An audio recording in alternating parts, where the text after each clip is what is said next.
this edition of Road Warrior. I'm your host, Grant Roberson. Today we try out the 2013 Sonic RS. Now to me this must be Groundhog Day, a little bit of deja vu, as I've tested the Sonic before. Back then it was the 5-door, and again we've tried that out here. Now this is the RS model. Now what Chevy touts about this is it's your sporty get up and go version. Now what the RS delivers that the standard Sonic doesn't is sport. Now where you're going to see that first, of course, is under the hood. It comes with a standard 1.4 liter turbocharged engine. Now the horsepower is still the same in the low 100s, but it does add about 20 foot-pounds more torque, around 148.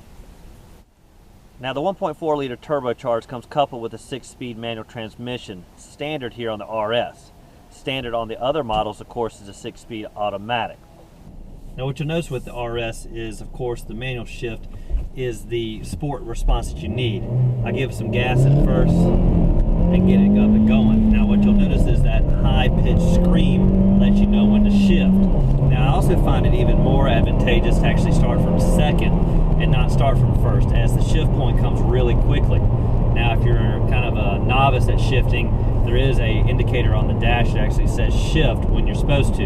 I don't know how you're supposed to watch the road, watch the shift, listen for the shift points and the noise when it's screaming. So more or less I just go by feel and experience. Now in the RS model you're going to see exactly what you see on the Sonic. Exactly the same length, same everything. What's a little bit different, of course, is the outside, and this is where it takes these RS and sport models to a whole nother level. On this one you're going to have 17-inch wheels. The standard models are going to come with 15 or 16-inch options. Now the ride is also lowered just by a little bit, and the overall suspension's been stiffened. So overall you're going to have a nicer sport tuned like model here, though the differences are very minute. Now when you talk about a turbocharged engine, you obviously want to turbocharge outside. Now this one comes in fire engine red and has a nice front end. Has some kind of telescoping headlights, nice grille appointments, and some fascia. Also has overall fascia that's just a hair different than the Sonic standard model. Now on the inside it's typical compact feel. There's enough room for the front seat passengers with these. Now you're not going to see that so much in the back, as you're going to be cramped, and it's going to be a little bit of kind of knee banging going on in the back of the front seats. Now also what you'll find on the RS is black appointments throughout. Everything is black with a little bit of red RS insignias around the entire inside. Now one area that was surprising to me was cargo. And what I did like initially, right when I came up, was instead of an old handle like you see on most Econo compact models, is you actually have a electronic like button that you push and it pops open. Now what I like back here is you got a nice cavernous area. You also have this kind of built-in tonneau cover that actually rises with the hatch. Now this is helpful for hiding stowaway gear and all that jazz. So this is kind of a nice little area that is surprising on this compact model.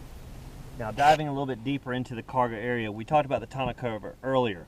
Now what we could do here, if we need to take it out, we just simply pop it up and it comes right out, giving more vertical space. Now if you need to, you can of course fold these back seats down. This is of course standard in the segments, and any vehicle is going to have back fold down. Now the problem here is when you have to take these headrests off, which you press these two buttons. The problem is it hits the ceiling, which means you now have to move this up a little bit, and now take them off and it'll fold flat. Same thing over here. You got to raise it up, and again you're stuck. So you got to press them forward, take them off, and lay them flat. Obviously, headroom here, it's going to make it a little bit difficult getting these things out before you fold the seats flat. Now from the outside, the Sonic has all the appearances of being a smart car. You know, one of those ones that feels like it's getting 100 miles per gallon.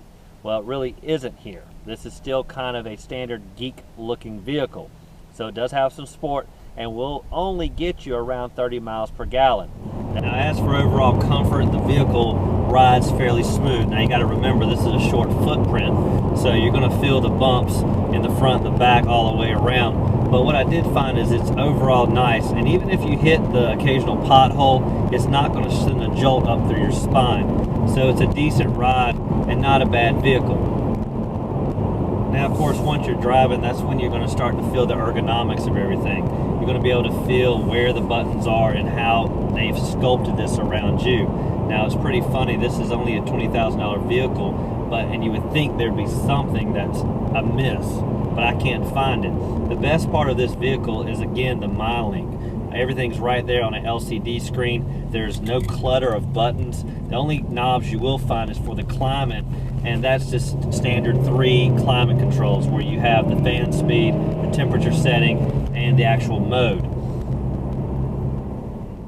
Now we talked about fuel economy, let's talk about gas tank. On this model, it's going to be a whopping 12 gallons. What I like about that is when you go to fill up, it's not going to cost a lot of bucks. Now that does it for this edition of Road Warrior. We tried out the Sonic RS and we were pleased that it has a lot of get up and go. Now we'd like to thank you for watching this edition of Road Warrior, and as always, keep both hands on the wheel and eyes straight ahead.